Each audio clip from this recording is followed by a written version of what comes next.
E aí, meus pupilos, boa tarde, meus queridos, ou bom dia, ou boa noite, ou boa madrugada, sei lá que horas que você vai assistir essa videoaula. Primeiramente, é um prazer estar fazendo esse vídeo para vocês. Confesso que queria muito estar fazendo as aulas online, mas, cara, eu tô sem notebook, precisei pegar um notebook emprestado, o notebook que eu peguei ele é um pouco antigo, não tem câmera, não tem microfone, então a solução a princípio é fazer esse vídeo e assim que eu conseguir, eu tô correndo atrás de um recurso para tentar conseguir um notebook melhor e aí fazer as aulas ao vivo. Estou com muita saudade, quero muito entrar ao vivo com vocês na sala para a gente trocar ideia e se rever, mesmo que digitalmente, né? Hoje nós estamos ressignificando o WhatsApp. Hoje ele tem um valor muito maior do que antes disso, o Instagram também, todas as redes sociais, como elas são importantes para nós hoje, né? Nesses dias. Eu recomendo que vocês, antes dessa aula, na verdade, esse bate-papo, que eu tenho mais esse objetivo, eu recomendo que vocês peguem a apostila de vocês, como eu falei lá na descrição. A gente já concluiu o capítulo 1, 2, 3 e 4, então a gente vai fazer uma recapitulação e tentar conversar um pouco sobre o que está acontecendo aí nesses últimos meses dessa pandemia, certo? Não sei se vocês notaram, mas eu mudei aqui o meu modelito de barba, como diz a minha esposa, estou parecendo um frango depenado e, na verdade, isso aqui é uma homenagem ao causador de toda essa pandemia, o presidente da China chamado Xi Jinping. Mentira, não é uma homenagem a ele. Não, é uma homenagem a ele, mas ele não é o causador dessa pandemia. Não fiquem entrando em ideias mirabolantes de conspiração, isso não vai levar a gente a lugar nenhum. Tudo bem? Primeira coisa que eu quero falar antes de tudo isso é filtrem o que vocês estão escutando, filtrem o que vocês estão olhando, certo? Escolham corretamente quem são as pessoas que vão dar as direções para vocês, se cuidem. Cuidem das suas mãos, cuidem do seu rosto, façam a higiene certinho e vamos nos agarrar naquilo que nos traz esperança, que eu tenho certeza que nós vamos superar esse momento e apesar das dificuldades, vamos superar isso junto e em breve estaremos novamente juntos, eu tenho essa certeza dentro do meu coração. Enfim,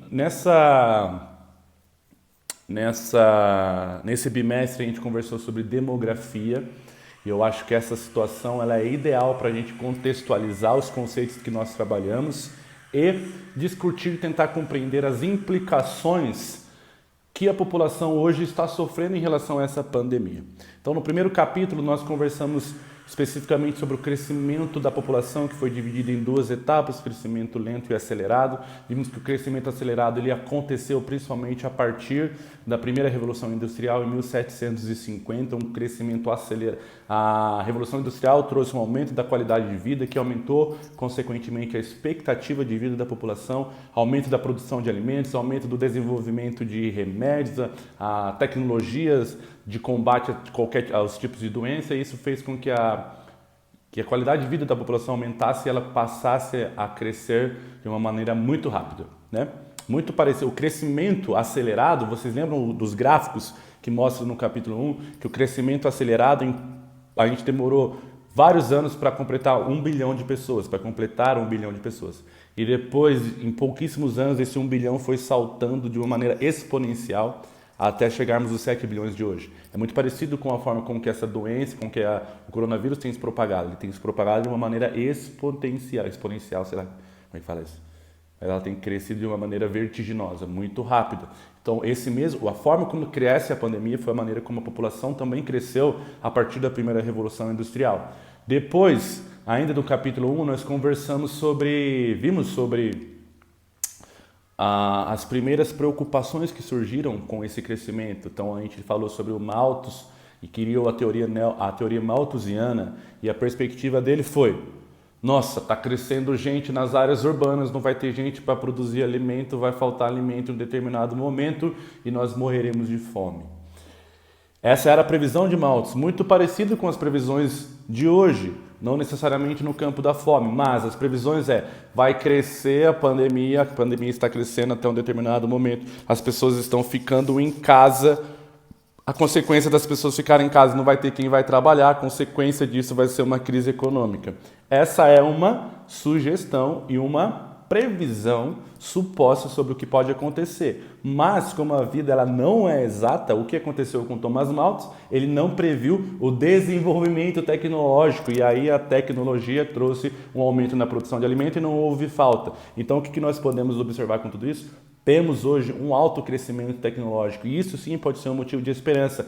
Em tempo muito breve, os cientistas podem descobrir uma vacina, ou podem descobrir os remédios necessários para combater o coronavírus e em um tempo menor do que nós esperamos, esse problema ele pode estar solucionado. Então, pode ser que não estamos conseguindo prever o que a tecnologia já está prevendo. Então, torcemos pelos nossos cientistas. Não sei se você tem o costume de orar ou ter pensamento positivo, mas faça um pensamento positivo para os cientistas, para que eles desenvolvam essas tecnologias. E assim como a previsão de Malthus não deu certo, que as previsões a respeito da expansão do número de mortes e da crise econômica também não dê certo. Essa é a nossa maior torcida para esses últimos dias. Certo, meus queridos? Depois da teoria malthusiana, conversamos sobre a teoria neomalthusiana, sobre a teoria reformista, sobre de quem é a responsabilidade da pobreza. É culpa das altas taxas de natalidade ou é culpa da falta de investimentos nos setores de educação? Então, essa foi as discussões dentro do capítulo 1. No capítulo 2, nós começamos a falar especificamente sobre o caso no Brasil, a dinâmica demográfica da população brasileira. E aí a gente falou sobre transição demográfica, das 4 fases, que elas refletem especificamente as características e o momento econômico de cada uma delas. Então, um país que está na primeira fase ainda não iniciou o desenvolvimento industrial, um país que está na segunda fase, o país começa a se industrializar, ele passa a viver um período de explosão demográfica, a população começa a crescer de uma forma acelerada. Foi o que aconteceu com o Brasil a partir da década de 30, né? E essa segunda fase no Brasil foi até o início aí da década de 80, quando o Brasil entra na terceira fase. Na terceira fase a gente tem um declínio das taxas de natalidade, um declínio das taxas de mortalidade, esse crescimento vegetativo ele começa a diminuir e aí esse país começa a ter um amadurecimento dessa população por conta do aumento da expectativa de vida, essa população passa a viver mais, que é exatamente uma característica da população brasileira hoje. A população brasileira é uma população majoritariamente adulta, isso é um fator positivo. O país ainda, para os dias de hoje, o país ainda não entrou na 4ª fase da transição demográfica, então ele não tem um número exorbitante de idosos. Isso significa que não tem idosos no Brasil? Claro que não, é só você olhar para sua avó, para o seu avô. Tem idosos, pô. A mesma coisa na minha casa, eu também tenho avós, então nós temos pessoas idosas no país, mas o número não é tão alto quanto da Itália, quanto de outros países também europeus. Então isso é um fator positivo para o país nesse momento. Depois da terceira fase, a população passa por uma alta qualidade de vida, por uma alta expectativa de vida e a consequência disso é um processo de envelhecimento da população. E aí essa população ela passa a ter a idade média lá em cima, o que alguns especialistas acreditam ter facilitado o número de mortos em países europeus por conta da alta expectativa de vida da população de lá. Dito isso, trabalhado esses conceitos sobre a característica da população brasileira, eu devia comentar, a população brasileira a partir da segunda metade do século XX, lá em 1950, 60, nós temos uma mudança que contribui para a transição da segunda para a terceira fase, que é a entrada da mulher no mercado de trabalho, a saída da população rural para a área urbana, a diminuição do tamanho das famílias. Então, tudo isso vai fazendo com que a dinâmica demográfica no Brasil vá se transformando e nós vamos entrando numa nova realidade de características da população. Depois, no capítulo 3, nós vimos sobre como essa população ela está distribuída no mercado de trabalho. Vimos a população economicamente ativa e a população economicamente inativa. E isso também acarreta num problema hoje para o que o país está enfrentando a respeito da pandemia. O que fazer com essa população economicamente ativa que não está trabalhando e com essa população economicamente inativa que necessita dos recursos vindos da população economicamente ativa?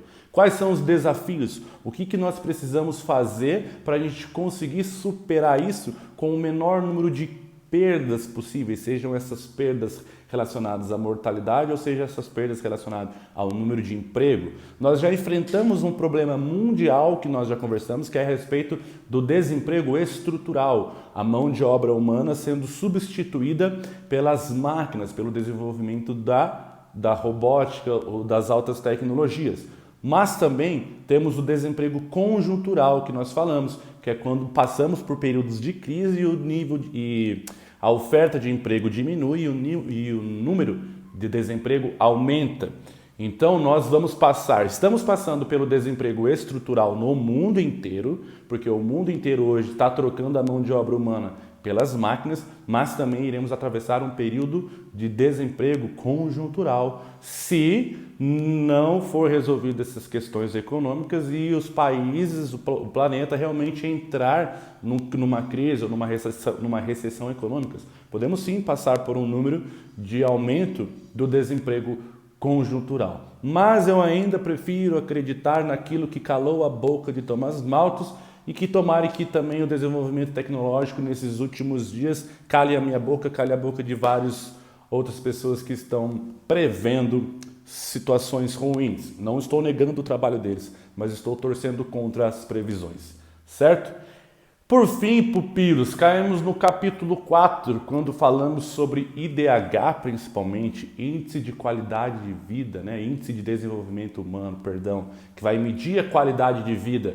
E o Índice de Desenvolvimento Humano é um recurso criado pela ONU, que vai medir a qualidade da população pelo grau de escolaridade, pela renda nacional dividida per capita, dividida pelo número de habitantes, e pela expectativa de vida. São esses três itens: grau de escolaridade, renda per capita e expectativa de vida.